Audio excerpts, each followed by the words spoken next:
Chapter 18. And the Lord appeared to him by the oaks of Mamre, as he sat at the door of his tent in the heat of the day. He lifted up his eyes and looked, and behold, 3 men were standing in front of him. When he saw them, he ran from the tent door to meet them, and bowed himself to the earth, and said, O Lord, if I have found favor in your sight, do not pass by your servant. Let a little water be brought, and wash your feet, and rest yourselves under the tree, while I bring a morsel of bread, that you may refresh yourselves, and after that you may pass on, since you have come to your servant. So they said, Do as you have said. And Abraham went quickly into the tent to Sarah, and said, Quick, 3 seahs of fine flour, knead it, and make cakes. And Abraham ran to the herd, and took a calf, tender and good, and gave it to a young man, who prepared it quickly. Then he took curds and milk, and the calf that he had prepared, and set it before them. And he stood by them under the tree while they ate. They said to him, Where is Sarah your wife? And he said, She is in the tent. The Lord said, I will surely return to you about this time next year, and Sarah your wife shall have a son. And Sarah was listening at the tent door behind him. Now Abraham and Sarah were old, advanced in years. The way of women had ceased to be with Sarah.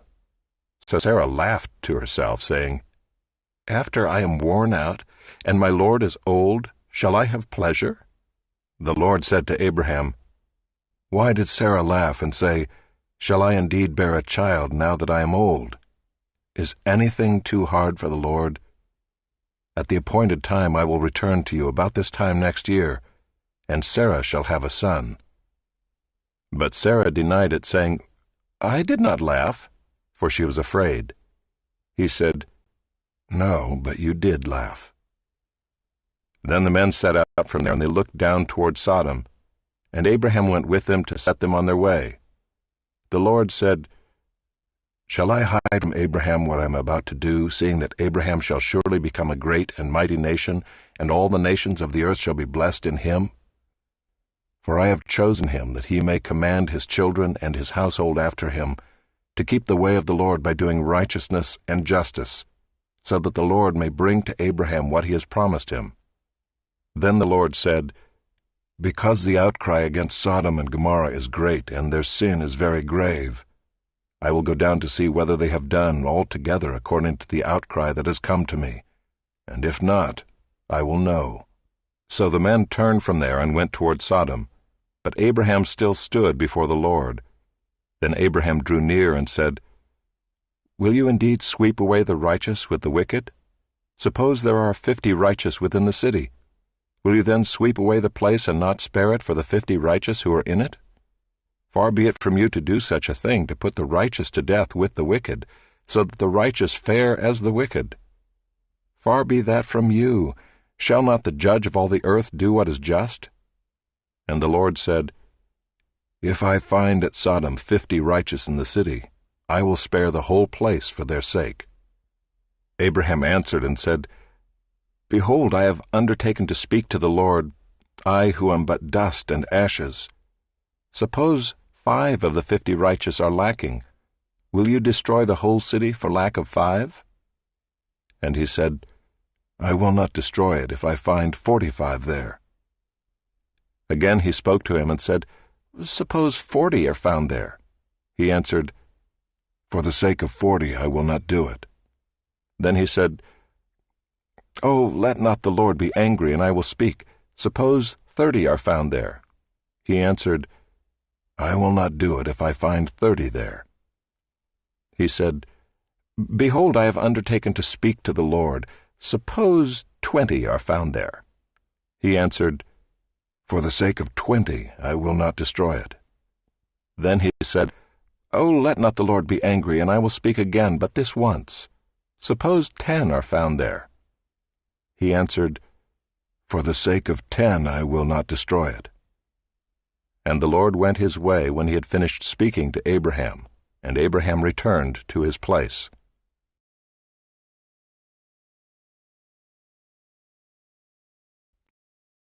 Chapter 19. The 2 angels came to Sodom in the evening, and Lot was sitting in the gate of Sodom. When Lot saw them, he rose to meet them and bowed himself with his face to the earth and said, "My lords, please turn aside to your servant's house and spend the night and wash your feet.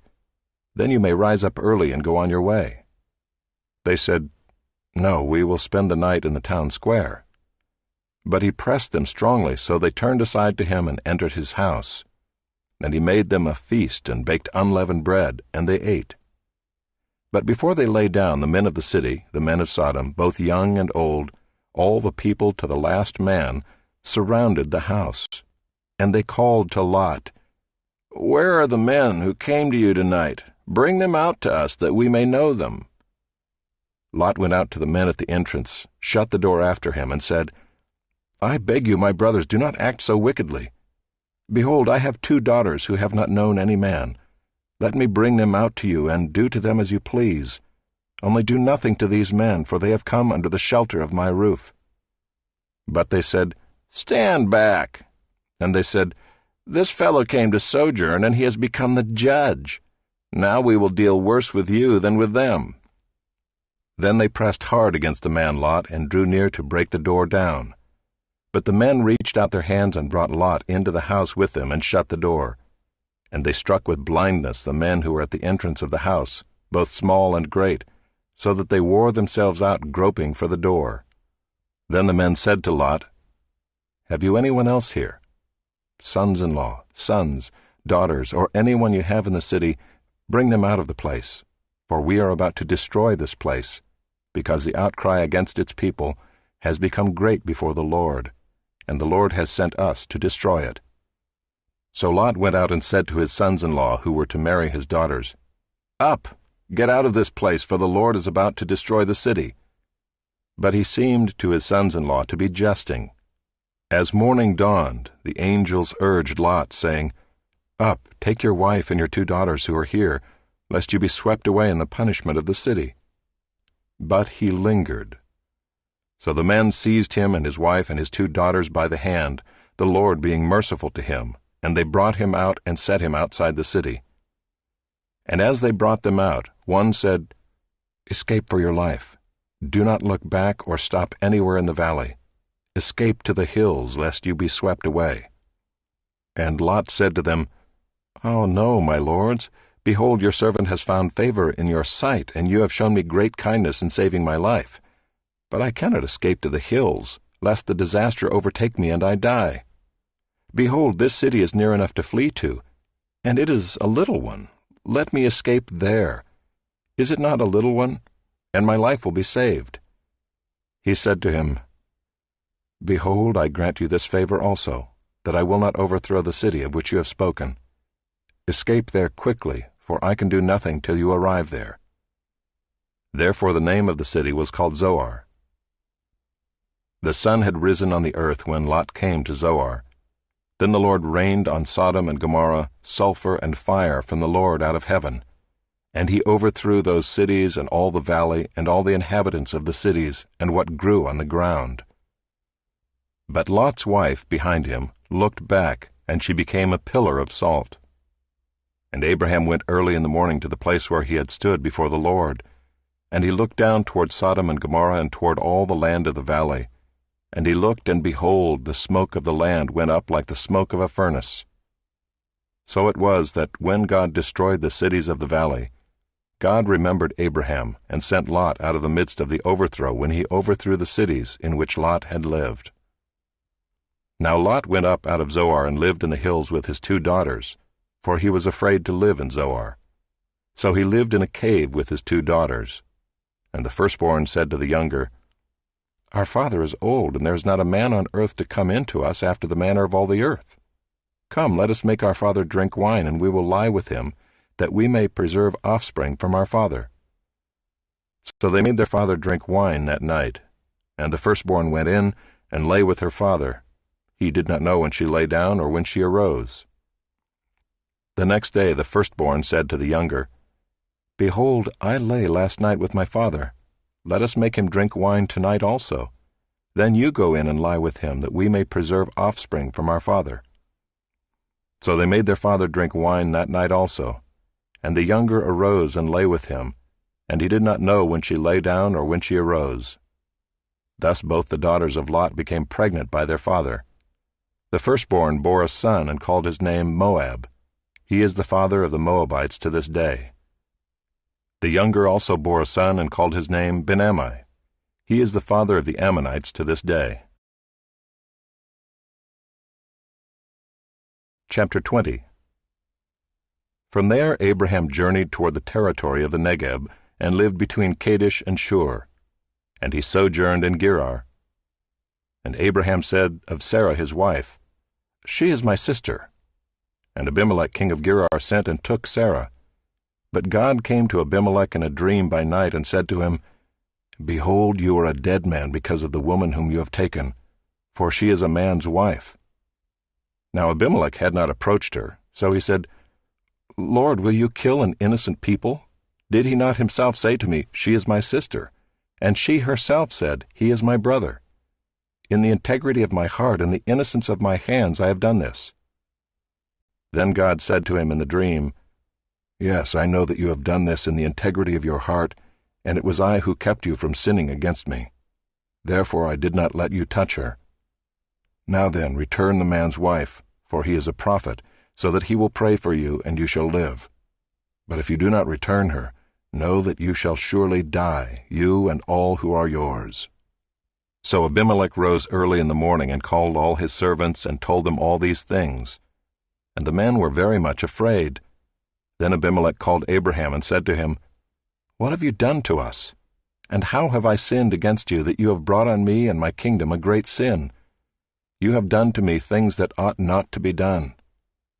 And Abimelech said to Abraham, What did you see that you did this thing?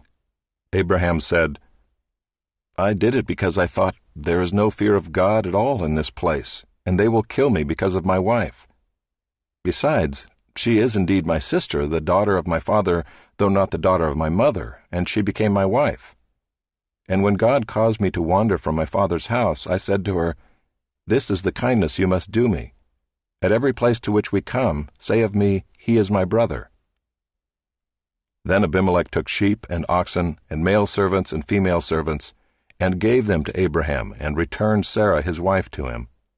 And Abimelech said, Behold, my land is before you, dwell where it pleases you. To Sarah he said, Behold, I have given your brother 1,000 pieces of silver. It is a sign of your innocence in the eyes of all who are with you, and before everyone you are vindicated. Then Abraham prayed to God, and God healed Abimelech, and also healed his wife and female slaves, so that they bore children. For the Lord had closed all the wombs of the house of Abimelech because of Sarah, Abraham's wife.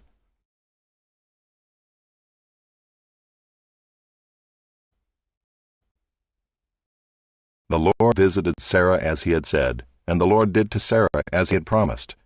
And Sarah conceived and bore Abraham a son in his old age at the time of which God had spoken to him. Abraham called the name of his son who was born to him, whom Sarah bore him, Isaac. And Abraham circumcised his son Isaac when he was 8 days old, as God had commanded him. Abraham was 100 years old when his son Isaac was born to him. And Sarah said, God has made laughter for me. Everyone who hears will laugh over me. And she said, Who would have said to Abraham that Sarah would nurse children? Yet I have borne him a son in his old age.